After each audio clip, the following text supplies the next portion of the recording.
Hello everyone, if you are finding the best low-spec MMORPG games for your PC, so you come to the right place. In this video, I will show you some best low-spec MMORPG PC games. But before we start this video, please subscribe to my channel Games Puff and press the bell icon for more gaming videos. So without any further ado, let's start this video. The first game of this video is Anarchy Online. The game's storyline revolves around the fictional desert planet Ruby Ka.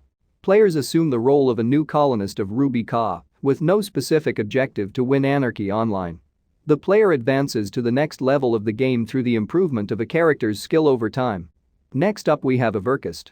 Everquest is a free-to-play MMORPG game in which a player has to explore hundreds of zones, battling thousands of creatures and completing as many quests as he could.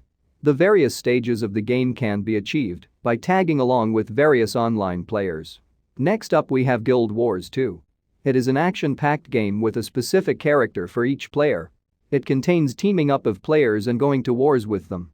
Guild Wars 2 was developed by ArenaNet and published by North Carolina Soft. Next up we have RuneScape. It is one of the longest-running games in which players enter the world of Jellinar, the character of the game. New skills and new stages are achieved through regular combat in the game. Next up we have Ultima Online.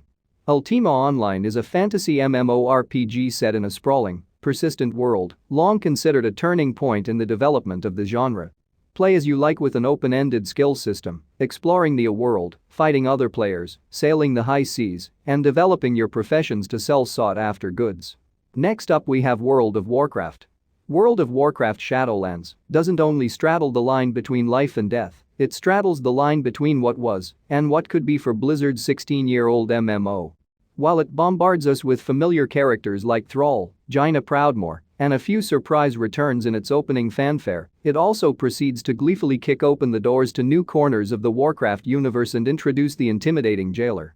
As the first main bad guy in WoW's history who didn't originate in the RTS games in some way, his arrival seems like the start of a whole new chapter of the story. Next up we have Albian Online. Albian Online is an open-world medieval sandbox MMORPG inspired by old-school MMORPGs like Ultima Online and Mortal Online, with full loot PvP zones, in-depth crafting, and player housing. Everything in Albion Online must be crafted by other players, and PvP is open world.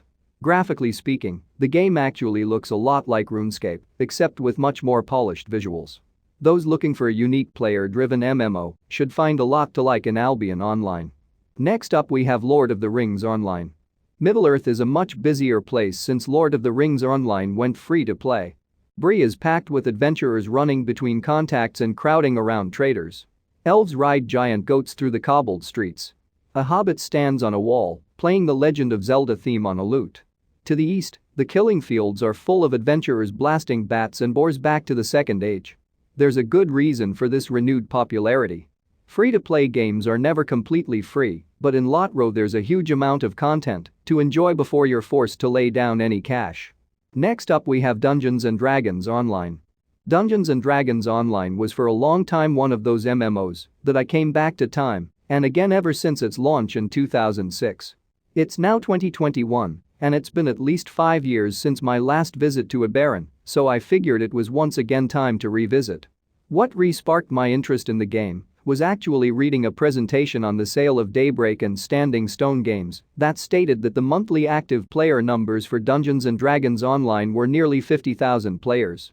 It's not the biggest population, but more than big enough for an MMO community to prosper. Next up we have Ragnarok Online. Ragnarok Online is a classic Korean MMORPG released in 2002 by Gravity. We're keen to find out if it has stood the test of time, so we tested it out. The game features very unique graphics where the characters, monsters, and NPCs are all in 2D, while the environment is in 3D. Ragnarok Online was published all around Asia, and after some time, in the US, Europe, and Australia.